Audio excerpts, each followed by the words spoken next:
안녕하십니까. 이경순의 건강이야기입니다. 내 건강 지킬 식품 찾기 7번째 시간입니다. 오늘은 면역 체계를 조절하는 식품을 같이 찾아보시겠습니다. 우리 손주들과 함께 새해 인사드립니다. 새해 복 많이 받으시고 한 해 동안 건강하십시오. 법을 집행하는 기관에서 사용하는 로고 가운데 이런 로고를 흔히 볼 수 있죠. 이건 좌편으로나 우편으로나 한쪽으로 기울이지 않는 정의로운 판단을 내려야 된다는 그런 의미를 가지고 있는 것 같죠. 이것은 아마도 우리 몸에서 아이디어를 얻지 않았나 싶습니다. 우리 몸은 한편으로 기울이지 않고 오르락내리락 하지 않게 항상 똑같은 균형을 유지하라는 의미에서 항상성이라는 호메오스테시스라는 기준이 있습니다. 예를 들면 우리 몸은 항상 체온이 36도 5분을 가리키기 위해서 애를 씁니다. 너무 더우면 땀을 막 흘려가고 체온을 유지하고요. 너무 추우면 따뜻한 물을 먹거나 옷을 입는 것 외에도 몸을 떨어가지고 체온을 발생시킵니다. 그 다음에 물이 70%를 유지하게 돼 있는데 물이 없으면 부족하면 갈증을 일으키죠. 그러면 우리가 물을 채우잖아요. 갈증을 일으켜도 물을 채울 조건이 형성되지 못하면 우리 몸에서 호르몬을 분비해서 소변을 내보내지 못하게 합니다. 그래서 소변을 농축시키고 물 퍼센트를 맞춰 나가는 거죠. 우리 몸이 외부의 환경이 변해도 인체 내부의 환경은 상대적으로 일정하게 유지할 수 있도록 항상성이라는 이런 기준을 가지고 있기 때문에 우리가 건강을 유지할 수 있습니다. 2018년에 윌리엄 리는 우리 몸이 스스로 치유할 수 있는 그 과학적인 것을 이렇게 강의하는 것이 있는데 제가 공감이 가서 좀 떠왔습니다. 우리 몸은 건강한 DNA는 건강을 증진하고 병든 DNA는 질병을 유발하는데 끝에 보시면 주황색이 텔로미어라고 DNA 자체를 보호하는 기능을 가지고 있습니다. 워낙 중요하니까 그러겠죠. 이 DNA는 우리 생활 습관이나 음식 먹는 거에 따라서 바뀝니다. 그 다음에 줄기세포 다 아시죠? 엄마한테 반, 아버지한테 반 세포 반개씩을 받아가지고 하나 세포 가지고 머리끝에서부터 발끝까지 모든 기관들을 다 만들었다는 거. 어른이 돼서는 그렇게 되지 않지만 그래도 재생 능력이 있습니다. 그래서 피부와 머리카락을 계속 만들어내고 있죠. 요즘 보니까 뇌에서도 줄기세포가 역할을 하고 있다고 그랬죠. 그 다음에 마이크로바이옴 37쪽이나 되는 이 많은 균들이 장의 건강을 유지하고 우리 몸의 절반 이상이 된다고 생각해도 과언이 아니겠죠.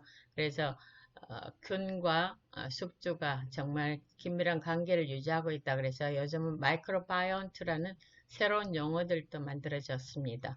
그 다음에 면역체계, 면역세포가 있고요. 그 다음에 대장에서 이루어지는데 제가 면역에 대해서는 한번 강의했는데 한번 쭉 찾아보시고 오늘 또 잠깐 리뷰하겠습니다. 그 다음에 혈관신생, 우리 혈관이 튼튼해야 또 망가지는 걸 또 재생해줘야 혈액순환도 되고 그래서 영양과 산소가 공급되겠죠. 그래서 우리가 건강을 유지할 수 있는데 이 5가지는 서로 긴밀하게 연관이 되어 있습니다. 한쪽이 다 망가지면 한계가 우리 몸을 건강을 유지하지는 못하지요. 자, 오늘 공부할 것은 파이토케미컬 가운데 다당체입니다. 다당체라는 것은 포도당이 최소한 적으면 3개 아니면 그 이상 대개 한 12개에서 15개 정도 이렇게 붙어 있는 걸 다당체라 그럽니다. 거기에는 베타글루칸이라는 특별한 물질이 들어있고요. 버섯, 알로에, 인삼, 보리, 해조류, 기리, 통곡 이런 데 많이 들어있는데 이 오늘 버섯이라는 식품이 정말 희귀한 작용을 하는 것을 우리가 깨닫고 정말 버섯을 좀 많이 드시는 일에 신경 쓰시면 좋겠습니다. 면역은 저혈모세포에서 제가 이렇게 동그라미를 한 대식세포, NK셀, T림프구, B림프구, 그 다음에 백혈구 그런 데서 이게 일어나는 거죠. 오늘 할 베타글루칸은 대식세포와 NK세포에 특별히 영향을 많이 미쳐가지고 이들 활동을 많이 증진시킵니다.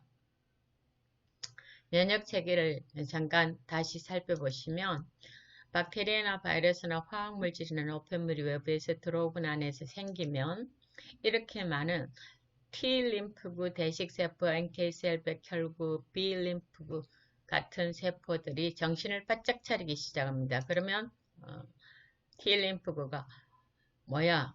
적이야, 아군이야? 이렇게 인식을 하고 지난번에 왔던 거야? 오늘 처음 들어온 거야? 하고 기억을 더듬어 보고 이제 준비를 하면서 B림프구에다 항체를 생성하라는 명령을 내리게 됩니다. 그러면 이 이물질을 어떻게 이렇게 해결을 할까? 자, 항체를 생성한 림프구가 포획을 하고요. 그 다음에 T림프구가 공격 사이토카인이라는 물질을 분비해서 염증을 막 만들어내고요. 대식세포는 병원체를 염증에서 제거합니다. NK셀은 비정상적인 조직의 세포 자살을 유도합니다. 그 다음 백혈구는 배출을 제거하고 히스타민을 분비하는데요. 우리가 이렇게 하면 다 끝나면 얼마나 좋겠습니까? 근데 이게 잘못돼가지고 염증이 지속적으로 많이 있으면요. 문제가 되잖아요. 그래서 오늘 하는 것은 사이토카인 분비 조절을 하는 이런 작용을 우리가 볼 수 있겠습니다. 그래서 우리 면역 체계를 조절하는 식품이라고 그럽니다. 자, 우리가 보면 항원, 밖에서 들어오는 균, 바이러스 이런 것들이죠. 이런 것들이 모양이 저렇게 한 6가지로 있으면 항체는 저 모양을 다 이렇게 결합할 수 있는 물질을 만들어가고 조금만 변해갖고 같이 붙으면 이제 항원, 항체가 결합하려면 균이 힘을 못 쓰게 되겠죠. 자, 면역체계에 대한 베타글루칸은 어떤 작용을 하는가? 메디시나 2007년에 나온 논문입니다. 대식세포와 자연살상세포, NK셀이죠. 기능을 강화해주고 숙주의 면역 방어력을 증가시켜주는 베타글루칸이 종양 2단계인 촉진 단계에서도 종양 성장을 억제하고 또 항혈관 신생으로 종양 전이를 예방한다. 자, 2단계가 어떤 단계인가 보세요. 개시, 촉진, 진행, 저 3단계를 통해서 암세포가 만들어집니다. 그러면 화학약복은 첫 번째 개시 단계에서는 차단제를 쓰고요. 촉진과 진행 단계에서는 억제제를 씁니다. 근데 이 버섯에 있는 베타글루칸이 요 단계를 저지시킬 수 있다는 거죠. 대단하죠? 그 단계뿐만 아니라 이 단계도 저지시킬 수 있습니다. 그래서 혈관 신생을 억제하고 그 다음에 전이를 막아준다는 거죠. 암을 정말 확실하게 막아주는데 암을 막아주는 대부분의 식품은 다른 작용들이 굉장히 많습니다. 그래서 암같이 지독한 걸 막아주는데 건강을 증진시키는 일을 오죽이나 잘하겠습니까? 그 다음에 앞에 몇 가지가 이렇게 서로 연관을 지었죠. 건강한 대장 환경, 마이크로바이옴에 대한 거죠. 유익균 2, 유해균 1, 증강균 7이라는 환경을 우리가 항상 조성하고 있어야 건강을 유지하는데 유익균은 비피도박테리움과 락토바실러스 같은 군이에요. 허준의 동의보감에 보면 장이 깨끗하면 머리도 깨끗하다. 그런 글도 있고요. 균이 한 500여 종 이상이다. 37조 개 이상 세균들이 공생하고 있다. 그래서 유익균이 적어지고 유해균이 많아지면 우리는 질병 상태죠. 대장입니다. 그죠? 대장에는 면역세포의 T셀, B셀 이런 면역세포의 70%가 대장 점막에 존재하고 또 세로토닌의 95%가 대장에서 분비된다고요. 세로토닌은 신경 전달 물질 있죠? 뇌에 있다고 많이 생각하시는데 거의 대부분이 이 세로토닌이 대장에 있으면서 이 대장이 면역세포와 관계에 있기 때문에 세로토닌도 면역세포의 역할, 면역세포에 영향을 굉장히 많이 미친다는 걸 제가 오늘 좀 말씀드리겠습니다. 그래서 우리는 인간이 뇌가 모든 것을 주관한다고 생각했는데 반대로 장은 제2의 뇌다. 장에서는 미생물, 또 면역세포, 면역력 이런 거에 70%에 대한 신호를 뇌로 보내고 뇌가 장에 보내는 신호를 한 30%. 대단하죠, 장이. 자, 그럼 버섯은 어떤 항암식품이 있는데요? 베타글루칸과 방향화 효소 억제제가 있습니다. 베타글루칸을 보면 항암은 지난번에도 말씀드렸고요. 항균, 오늘은 면역력이네요. 균, 면역력 강화, 항바이러스, 코비드도 영향을 미칠 겁니다. 피부 재생 및 보호, 항암 활성 증대, 그 다음에 기억력 회복, 치매하고도 관계가 있습니다. 그 다음에 당뇨하고도 관계가 있습니다. 그 다음에 특별히 항암 및 방사성 치료 부작용을 억제한다. 이 항암제로 인해서 항암 치료로 인해서 생기는 부작용을 억제할 수 있는 대단한 효과를 가지고 있는 거죠. 그 다음에 대식세포 활성화로 혈전도 제거하고 인류의 유일한 희망인 노화 억제다고요. 또 가장 해결하기 어려운 문제 가운데 하나인 비만도 억제하고 그 다음에 보면 암도 억제하죠. 그 다음에 특히 유방암을 앓고 있는 분들은 안드로겐을 에스트로겐으로 바꾸는 효소를 차단하기 때문에 에스트로겐을 억제해주는 양을 많이 못 생기게 하는 유방암을 일으키는 원인을 제거해주기 때문에 버섯을 많이 드시는 것이 상당히 유익하다고 생각합니다. 2012년 바이오테크놀로지에 보면 버섯은 영양제, 항산화제, 항암제, 프리바이오틱스, 식이섬유죠. 대장에서 대장에 사는 균들이 먹는 먹이죠. 그 다음에 면역조절제, 항염증, 심혈관계, 항미생물, 항당뇨 이렇게 만병통치 같은 음식이 버섯입니다. 그 다음에 버섯은 암 부작용에 대응해서 항암 치료나 방사선 치료를 보완하는 것으로 알려져서 대단히 주목받고 있는 식품 가운데 하나입니다. 버섯의 주 성분이 베타글루칸이고 수용성 식이섬유입니다. 근데 보세요. 이 버섯의 차가버섯은 100g에서 56.68 마이크로그램, 꺼송이버섯 43.60, 노랑 느타리 37.60, 느타리버섯 23.50, 잎새버섯 17.50, 그 다음에 영지, 아카리쿠스, 송이버섯, 상황버섯 이렇게 많죠. 그래서 여러분은 그냥 식용 가능한 모든 버섯은 다 약용입니다. 그래서 이런 버섯들을 가능하면 많이 섭취하는 것이 건강에 굉장히 유리하리라고 생각됩니다. 생물학적 반응조절제라는 BRM은 면역체계를 증진시키고 방어반응을 유발하는 면역요법의 한 형태입니다. 베타글루칸이 BRM의 한 종류라고요. 암 성장을 지연하고 전이도 억제하고. 그러니까 오늘 같은 때는 뭐예요? 면역력을 증가하고 면역력의 부작용으로 나타날 수 있는 염증을 억제해주는 일을 하기 때문에 대단한 역할을 하죠. 약화된 면역 시스템을 활성화시키고 과염증 반응을 억제하고 정상세포 기능은 증진하기 때문에 부작용이 전혀 없는 물질입니다. 또 보시면 이제 비타민 D를 조금만 설명을 해드릴게요. 우리가 태양에서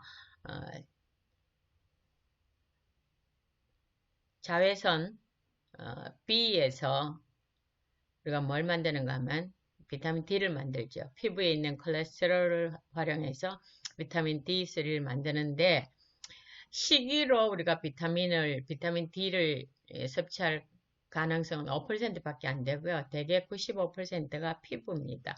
이 햇빛이 중요한데요. 11월부터 3월까지는 이 대부분의 인간이 많이 사는 지역에서 비타민 D를 만드는 여건이 부족해요. 그래서 못 만듭니다. 그래서 정말 식이 성분으로 많이 섭취해야 되는 게 말린 버섯, 우리가 참 좋은 거죠.